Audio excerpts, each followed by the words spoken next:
Good morning, everybody. Orange J here with another War of the Visions video, and this is a massive week for this game. If you like PvE, we got PvE for you. If you like new units, we got new units for you. If you like getting 5,000 free Vizior, we got that for you too, I guess, this week. Let's get to the news. This is an insane episode. Let's get it started.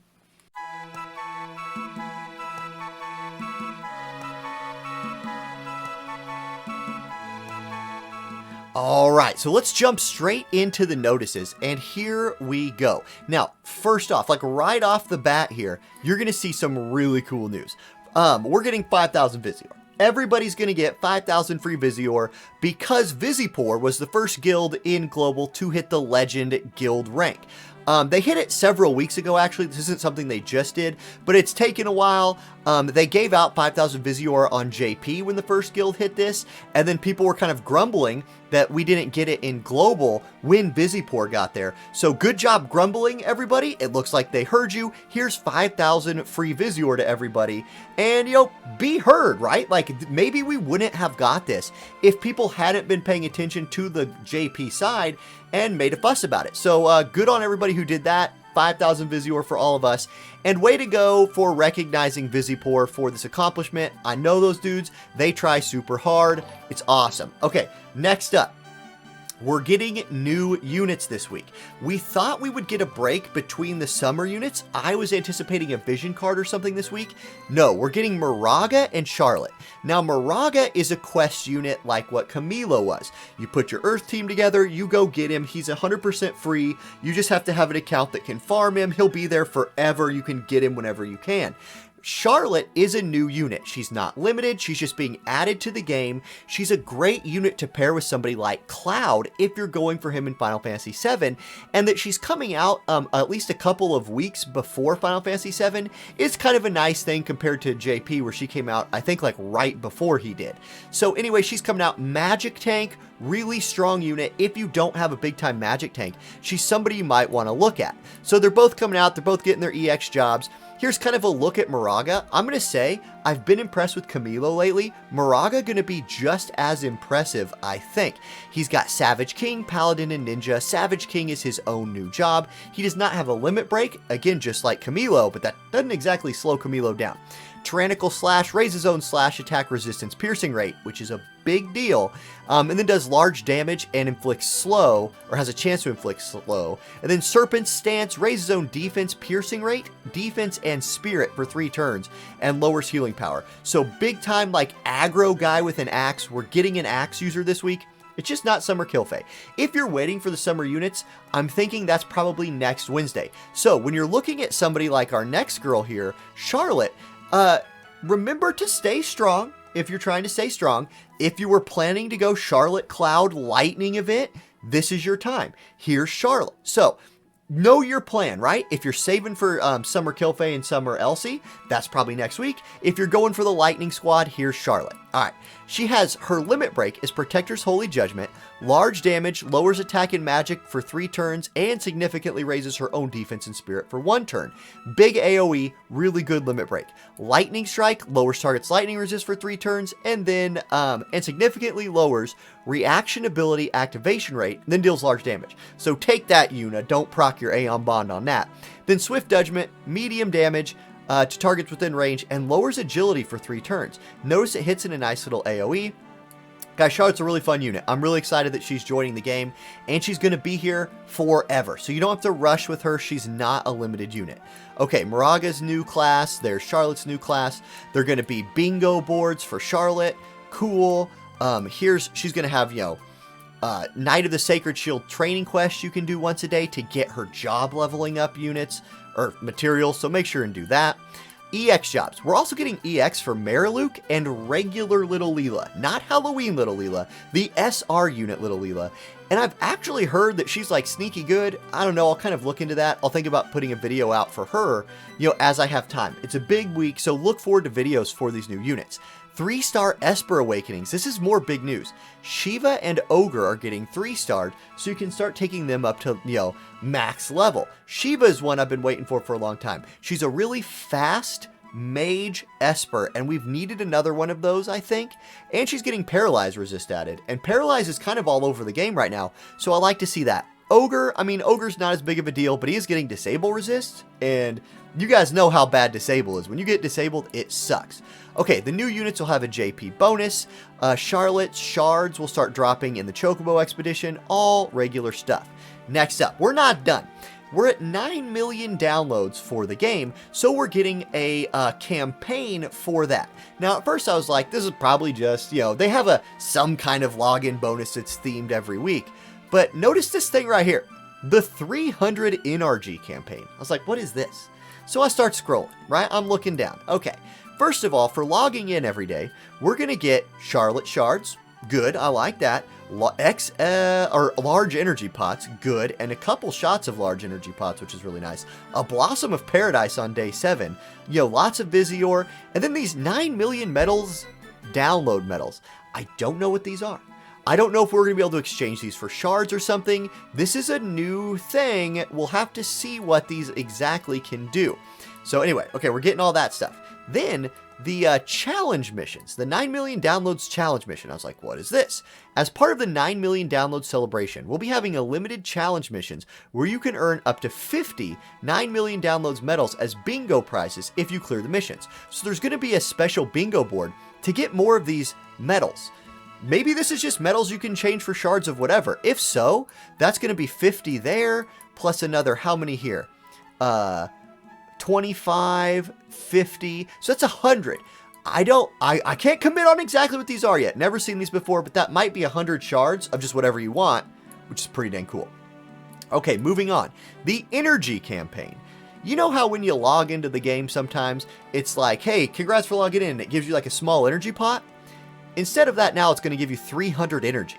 So you want to log in 3 times a day. Basically, chunk the day. I believe this is how this works. Chunk the day into 8-hour segments. If you log in during that 8-hour segment, you'll get 300 energy. You can do that 3 times a day, which means 900 energy, which is almost a full recharge of your energy bar every day. That's huge. So if you need to farm or whatever, farm JP, you're going to have a lot of energy this week to do that. Nice. Okay, the arena campaign is coming. That's cool. So you'll earn double arena medals. Those are always nice. Whatever. There's more. There's a lot more, in fact. Okay, the selection quest. This is where you're going to go get Murage. It's Earth units, MR, and below. So if you have that squad and you can go get him, that's on the table. You know I'm going to be doing this. I'll do it on stream, you know, so we can all enjoy it together, and I'll post my clears, of course.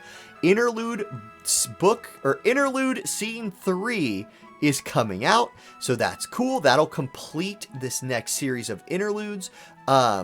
Awesome. We're probably getting pretty close to book 2. That's cool. There's the selection quest. Great, great, great. What else? Okay, secret book quest. What secret book quests are we getting this week? Sword, great sword, and axe. So Charlotte, Murage, and Charlotte, Murage, and greatsword. Cool. Now remember, axe. You're going to need some of these axe books as well if you're going for Summer Kilfay next week. She's also an axe user. We're still not done. We have some big-time PvE coming in this week in Trials of Reckoning. Now, if you haven't gotten to do one of the last Trials of Reckoning, or you're just building your account up to the point where you feel comfortable doing one of these, this is my favorite PvE event in the game because it's based on scoring points. The more efficiently you can do the event, the more bonus units and things you have, the more points you can score, the faster you can get the rewards, etc. So, it's a box event. If you've done a box event in other type of gacha games, it's just like that. Now, it's running from the 28th to the 17th, but you only have until the 10th to actually farm the event. You just have until the 17th to turn in your points for the prizes. Now, let's scroll down a little bit here. It's going to kind of explain it in a way. Here's what we're fighting for. The UR equipment 3 stars. This is an accessory that lowers AP consumption. It's not usable by everyone. I'll do a little video on this Trials of Reckoning, like is it worth doing, etc. So we'll talk a lot more about this in the coming days. But you clear the normal quest to unlock the hard quest to unlock the boss. Boss is a phoenix, it looks like, so think water units. And particularly, think about what bonus units you have, because in this event, your bonus units and your bonus vision cards all stack.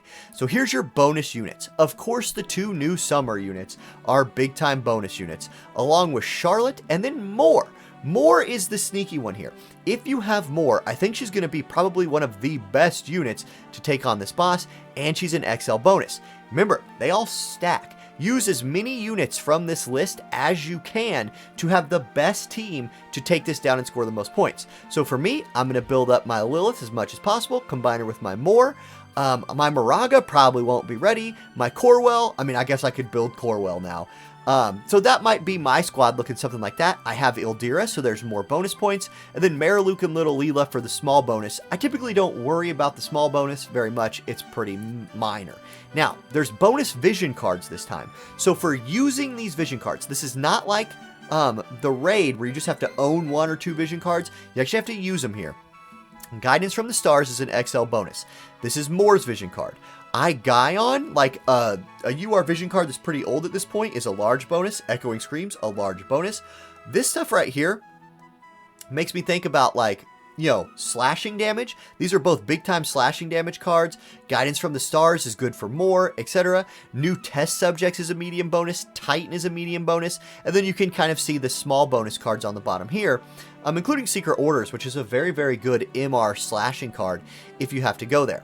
So, and then it just says, hey, you're going to be able to score. Your guild also gets a score in this, so it's also a competition between guilds. There's going to be titles given out for this. Let's see if we can get down to there, because people like the titles. Here's the prizes you can earn, and you know, there's some dang good prizes in these boxes. You typically at least want to clear the first like 5 boxes to get all these good prizes.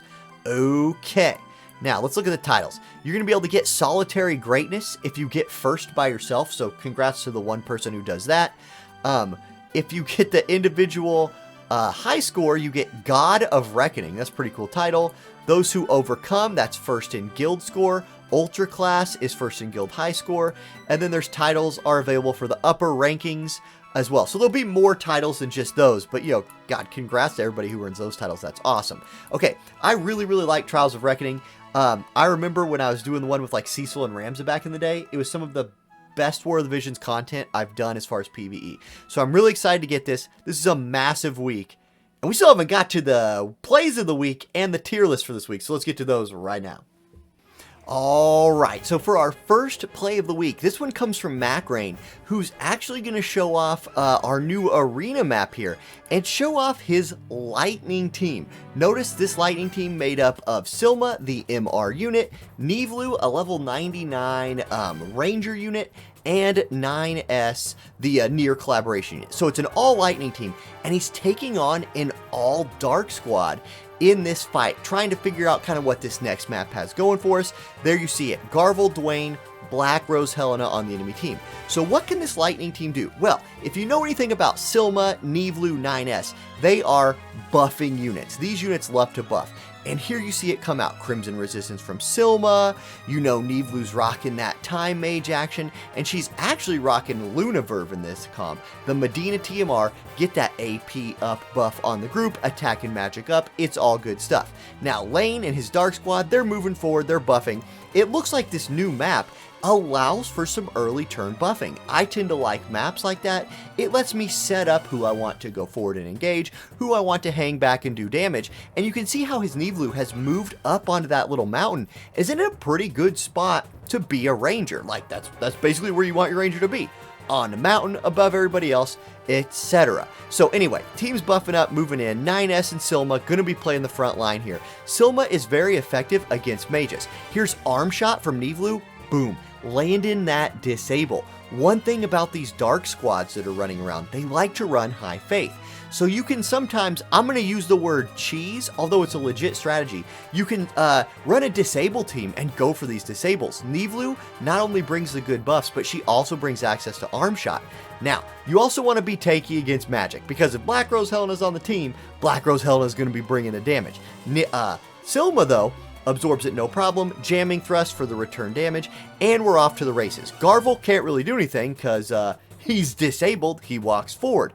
Nivlu's turn again. This time she's like, for my next target, let's disable Dwayne. So things are off to a really, really good start for the Lightning team against the Dark team. Hacking comes out from 9S, big damage on a Black Rose Helena, Silma jamming thruster, she didn't have to move, jamming thrust range is huge, and this is another good map for jamming thrust users. We're showing that off here. You can basically imagine how it plays out from here out. Lane's units are both disabled, we're going to get massive lightning chains coming out from Macrane's team, another disable lands just for good measure. Silma's out here just acing people with that jamming thrust, just dropping that damning thrust. It is kind of the damning thrust in this case, but it's more called the jamming thrust. Anyway, 9S, Drain Rush, triple hit attack, get that chain building. Here comes Nivlu. What's she gonna do? Arm shot? Yeah, it's gonna be arm shot. That's her 4th disable of the match, really flexing the versatility of some of Lightning's undervalued units. And that's a really fun win that I wanted to show because the team comp is cool and because it shows what you have to look forward to with next week's arena. Okay, let's go to our second fight. Okay, now this second fight is from Vaker from the Guild Keepers, and this is a fight 2. He sent this one in specifically because we were having the Orin Titus debate. Orin has a lot of AP, but is the only member left alive on his team. He's going into a second Guild Wars fight here, and he actually finds, like, the perfect team for Orin to fight. He says, look, I'm going to flex my Orin. I'm going to show you the power of Orin, show that he is an A-tier DPS unit. Here he is. He's already used bells in the first fight, so he's just going to have to stick to his buffs. But check out this enemy team. It's 2B, it's Halloween Little Leela, and it's Oldoa. It's an all-wind team, something we haven't seen a lot of in Global yet because we're waiting on Tifa, we're waiting for these new powerful wind units, and so here they come. They're going to try and kill Orin, but Orin, naturally resistant to that wind damage, is doing a pretty good job. Now it's his turn. He steps to the side, big AoE tornado, one-shots the 120 Oldoa. She's out of the fight. That protect from Halloween Little Leela, not doing anything. Now, 2B's next, big chain attack, she's down, and at this point you're like, no, he lived through the holy. He steps forward, kills Halloween Little Leela, and Orin 1v3s 2 120 units in Halloween Little Leela for a 6-star day in Guild Wars. GG guys, thank you for your videos. Let's move on to the tier list.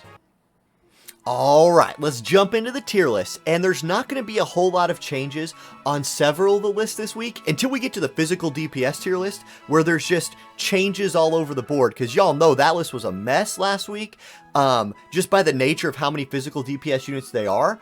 I tried to clean it up, add a little clarity to it, you'll see that here in a second. Okay, tanks.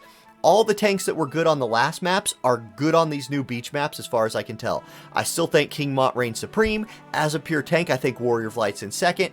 And then the rest of that A tier can all put in work on this map. I am going to take Titus and move him above Agrius based on like the current state of the game. We seem to have some more room. And so if you're going into PvP this week, I do think Titus is a little better than Agrius. It's a minor move, whatever. Okay, support tier list. Yuna, Ayaka, 9S. I still think those are the top 3. And then I think the next 3 can all do the job for you just fine. There's not a whole lot of moving here. However, we are on some bigger maps again. And I think Ramza, you guys, I think Ramza might not be the worst support in the B tier. I'm going to move him up past Adelard. That magic resist buff that he can bring, plus his shout on a map where he can do both things, I think that's better support than maybe Adelard can bring. So I don't know. I'm messing around with some Ramza teams, trying to get him to work, and he's not that bad. So I want to give him a little bump there. Okay, next up, mages. How are the mages doing this week? I'm going to take more, you guys. I'm going to take more.